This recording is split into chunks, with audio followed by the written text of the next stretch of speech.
Doing a video slideshow in the HK VP line of pistols. Of course, this is HK from Germany. They're offering a newer line of pistols for them, the VP9 and the VP40. They also have the SK version of the 9 released so far, which is the compact version. And we'll discuss that a little bit later. What you see here is the full-size version, about a 4-inch barrel with a polymer frame, interchangeable side panels that change the width of the grip, as well as an interchangeable back strap, generous stippling on the grip itself, not overly so. They do have the odd to us as Americans, European style paddle release for the magazine that can be actuated by either the index finger or the thumb, depending on how you want to manipulate it. It does have a one-piece trigger as opposed to the M&P that has a split trigger. This one does have the trigger safety lever in the middle of it, as well as a little groove that the trigger runs in the trigger guard, which can be felt by the trigger finger if you grip the gun the way that I do. The trigger guard is rather wide because it guards also the inadvertent activation of the magazine release. And on this pistol, you'll see that I've swapped the sights to Trijicon night sights that have an orange highlight on the front. I prefer those because it's easier to pick up something a little bit brighter that draws your eye to it, whereas you want the rear sight to kind of be part of the background of your vision. These Trijicons are a little bit taller than factory because they actually have a little notch on the front of them for you to be able to actuate the slide against your belt or your boot if you were trying to do one-handed manipulations. There you can see the notch for working the slide. They had to make them a little bit taller to make it usable.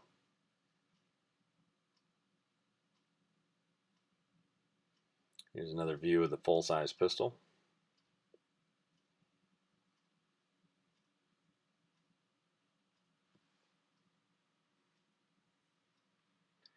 And we'll get some shots here of the VP9SK, which is the compact version.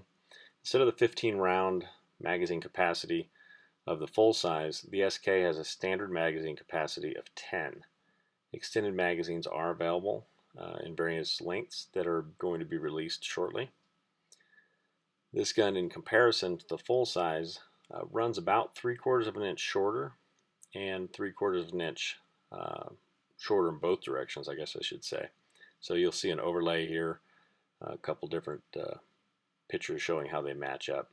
It's basically a 2-finger grip unless you use the extended magazine, which just has a finger rest for your pinky finger. It's not actually extended capacity. And you'll see the overlay here of the grip. See the size difference. They're the same thickness, so if thickness is a concern for your carry pistol, you're basically carrying the thickness of a full-size pistol with the VP9SK. Here we'll see a front shot of the length difference.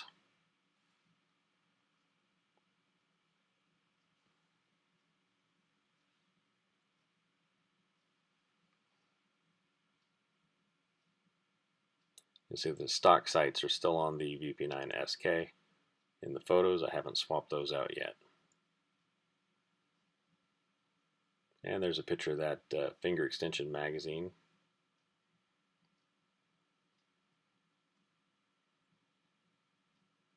And another back-to-back picture of the comparison there with the finger extension magazine in the SK model.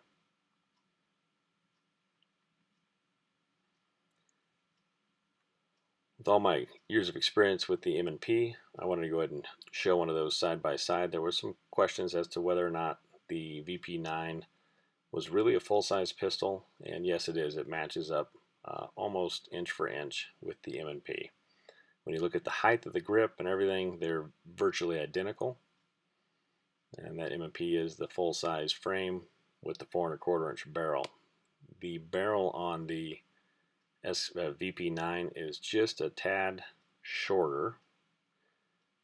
Yeah, we're talking less than 1/4 of an inch shorter. A little comparison there. And one more overlay here in the next photo. Last photo I'm going to show of the two of them is the fact that the slide is actually longer in the rear of it on the VP9SK and basically fills in the void where the M&P has a beaver tail on the older M&Ps. Interesting to note is the VP9 has a 15 round capacity magazine and the M&P9 has a 17 round capacity magazine, even though they are virtually the identical length and the grips are the same length.